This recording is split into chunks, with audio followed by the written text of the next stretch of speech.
Este año se cumplen 100 años del nacimiento de Gianni Rodari, uno de los autores italianos más traducidos y valorados. Nace un 23 de octubre de 1920 en Italia. Fue un escritor y periodista, pedagogo, especializado en talleres sobre la comedia infantil y juvenil. También fue guionista, poeta, educador y letrista.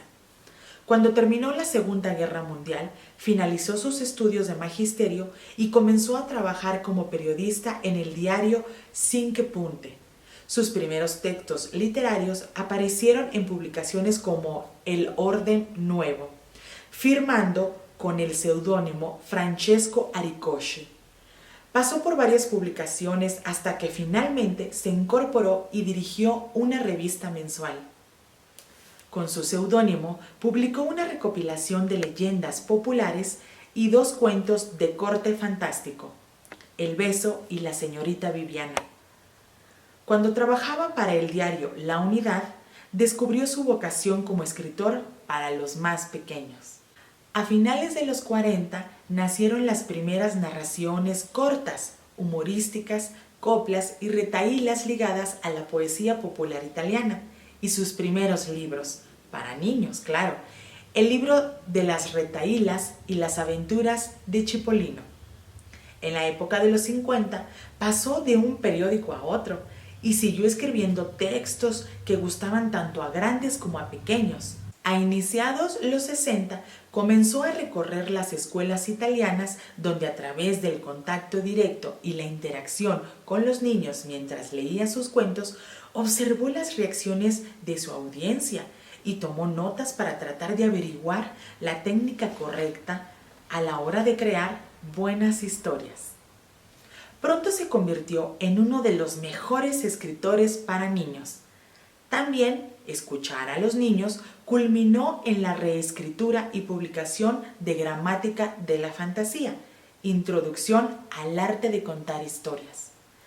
Los esfuerzos y toda la dedicación a la literatura infantil de Gianni Rodari tuvieron recompensa en el año de 1970, cuando le otorgaron el premio Hans Christian Andersen, el mayor galardón internacional para un escritor del género.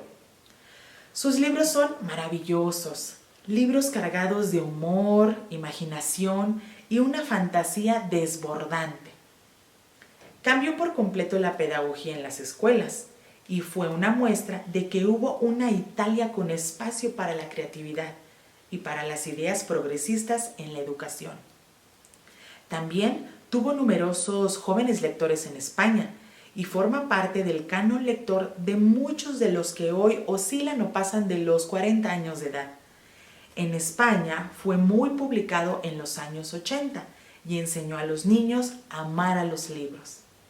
Se quedó huérfano de padre a muy corta edad y cuando aún no había cumplido los 20 años de edad, se paseaba con sus amigos de taberna en taberna tocando el violín.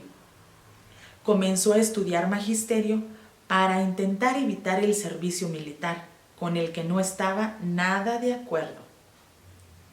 Para conseguir trabajo como maestro, tuvo que acudir a la casa del Fascio de Milán y afiliarse al Partido Nacional Fascista.